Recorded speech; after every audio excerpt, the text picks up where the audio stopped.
ಸಿದ್ದರಾಮಯ್ಯನವರು ರಾಜೀನಾಮೆಯನ್ನ ಕೊಟ್ಟು ನಿರ್ಗಮಿಸಬೇಕು. ಮೈಸೂರು ಚಲೋ ಸಮಾವೇಶದಲ್ಲಿ ಬಿಎಸ್ ಯಡಿಯೂರಪ್ಪನವರ ಆಗ್ರಹ ಇದು.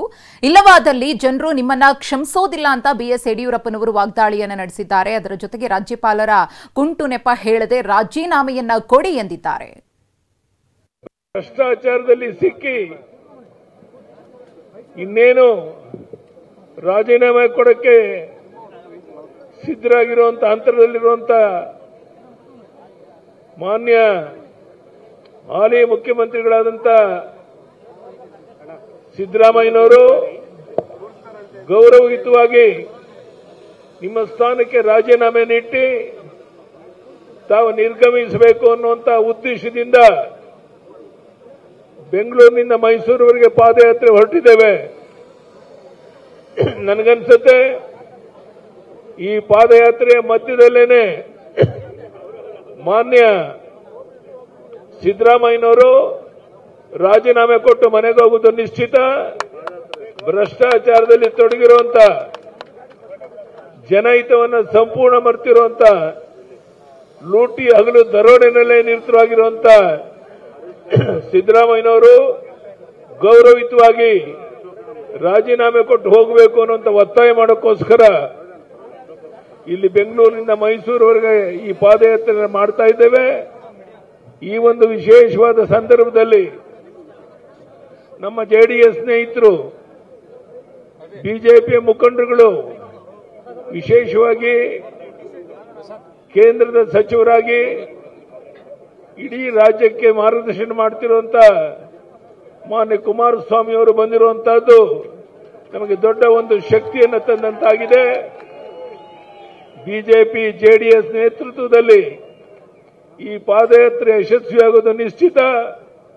ನಮ್ಮ ಪಾದಯಾತ್ರೆ ಮುಗಿಯುವುದರ ಒಳಗಾಗಿ ಗೌರವಯುತವಾಗಿ ಸಿದ್ದರಾಮಯ್ಯನವರು ಮತ್ತು ಅವರ ಮಂತ್ರಿಮಂಡಲ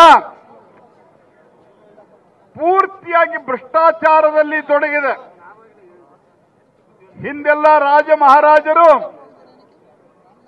ಮಾರು ವೇಷದಲ್ಲಿ ಹೋಗಿ ಜನರ ಕಷ್ಟಗಳನ್ನು ವಿಚಾರಿಸ್ತಾ ಇದ್ರೆ ಅವರು ಮಾರ ವೇಷದಲ್ಲಿದ್ರೆ ಇವರು ನಿವೇಶನದಲ್ಲಿ ತೊಡಗಿದ್ದಾರೆ ಅನ್ನುವಂತಹ ಸಂಗತಿಯನ್ನು ನಾವು ಅರ್ಥ ಮಾಡ್ಕೋಬೇಕಾಗಿದೆ. 14 ನಿವೇಶನಗಳು ಯಾವುದರ ನೋಟಿಫಿಕೇಶನ್ ಅನ್ನ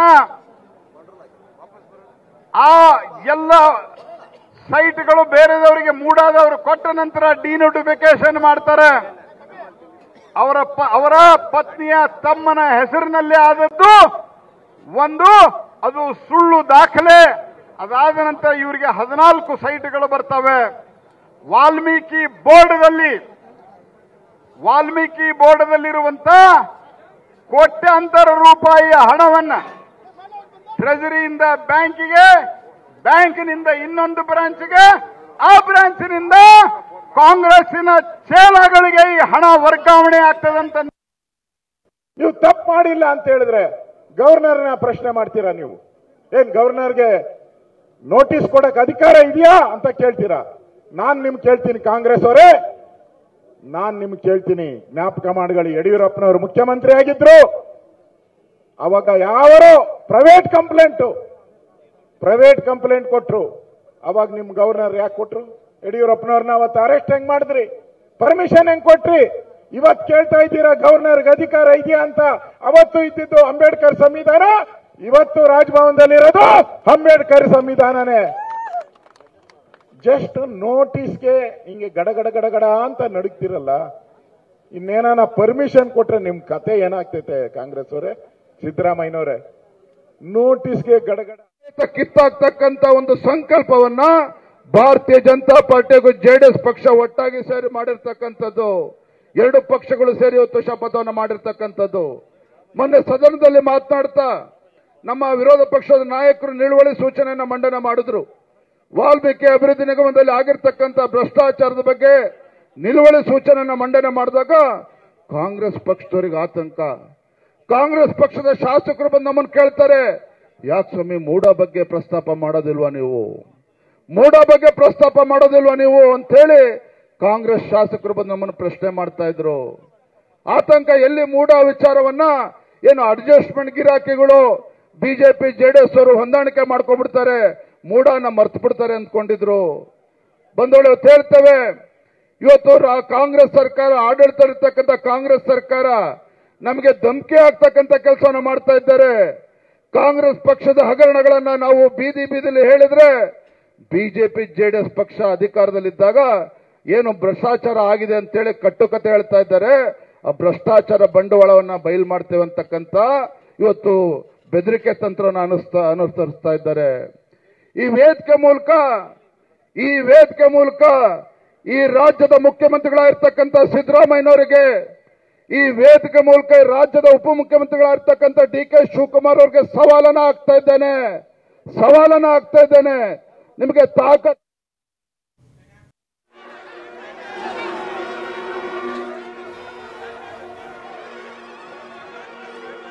ಬಿಜೆಪಿ ಜೆಡಿಎಸ್ ನಡೆಸ್ತಾ ಇರುವಂತಹ ಮೈಸೂರು ಚಲೋ ಪಾದಯಾತ್ರೆಗೆ ಚಾಲನೆ ಸಿಕ್ಕಿದೆ. ಕೆಂಗೇರಿಯಿಂದ ಆರಂಭವಾಗುತ್ತೆ ಈ ಪಾದಯಾತ್ರೆ. ಕಾಂಗ್ರೆಸ್ ಸರ್ಕಾರದ ವಿರುದ್ಧ ಬಿಜೆಪಿ ಜೆಡಿಎಸ್ ದೋಸ್ತಿ ನಾಯಕರು ಪಾದಯಾತ್ರೆಯ ಮೂಲಕ ಸಮರ ಸಾರಿದ್ದಾರೆ, ಗಮನಿಸ್ತಾ ಇದ್ದೀರಿ. ಮಾಜಿ ಸಿಎಂ BS ಯಡಿಯೂರಪ್ಪನವರು ಹಾಗೆಯೇ ಕೇಂದ್ರ ಸಚಿವ ಪ್ರಹ್ಲಾದ್ ಜೋಶಿ, ರಾಜ್ಯ ಬಿಜೆಪಿ ನಾಯಕರೆಲ್ಲರೂ ಕೂಡ ಈ ಪಾದಯಾತ್ರೆಯಲ್ಲಿ ಭಾಗವಹಿಸಲಿದ್ದಾರೆ.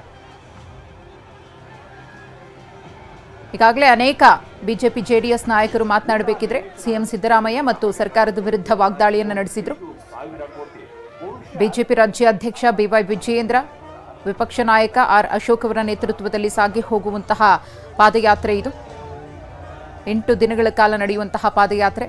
ನಮ್ಮ ಪಾದಯಾತ್ರೆ ಮುಗಿಯುವಷ್ಟರಲ್ಲಿ ಸಿದ್ದರಾಮಯ್ಯನವರು ತಮ್ಮ ಸ್ಥಾನಕ್ಕೆ ರಾಜೀನಾಮೆಯನ್ನು ಕೊಡಬೇಕು ಅಂತ ಆಗ್ರಹಪಡಿಸಿದ್ದಾರೆ ಬಿಜೆಪಿ ಜೆಡಿಎಸ್ ನಾಯಕರು. ರಾಜ್ಯಪಾಲರ ನೋಟಿಸ್ಗೆನೆ ಇಷ್ಟೊಂದು ಹೆದರ್ಕೊಂಡಿದ್ದಾರೆ ಅಂತಾನೂ ಕೂಡ ಬಿಜೆಪಿ ಜೆಡಿಎಸ್ ನಾಯಕರು ಮಾತನಾಡಿದ್ದಾರೆ. ಇನ್ನು ಪ್ರಾಸಿಕ್ಯೂಷನ್ಗೆ ಒಂದು ವೇಳೆ ಅನುಮತಿ ಕೊಟ್ಟಿದ್ದೇ ಆದರೆ ಏನಾಗಬಹುದು ಪರಿಸ್ಥಿತಿ ಅನ್ನೋದನ್ನ ಊಹೆ ಮಾಡಿ ಅಂತಾಲೂ ಕಿಡಿಕಾರಿದ್ದಾರೆ. ಪ್ರಮುಖವಾಗಿ ಬಿಜೆಪಿ ಜೆಡಿಎಸ್ ನಾಯಕರ ಅಸ್ತ್ರ ಮೂಡ ಹಗರಣ. ಎಷ್ಟೇ ಮಳೆ ಬಂದರೂ ಎಷ್ಟೇ ಬಿಸಿಲಿದ್ರೂ ಕೂಡ ನಮ್ಮ ಪಾದಯಾತ್ರೆ ಯಾವುದೇ ಕಾರಣಕ್ಕೂ ಕೂಡ ಮುಟುಕುಗೊಳ್ಳೋದಿಲ್ಲ, ನಿಗದಿಯಂತೆ ನಮ್ಮ ಪಾದಯಾತ್ರೆ ನಡೆಯುತ್ತೆ ಅಂತ ಹೇಳಿದ್ದಾರೆ.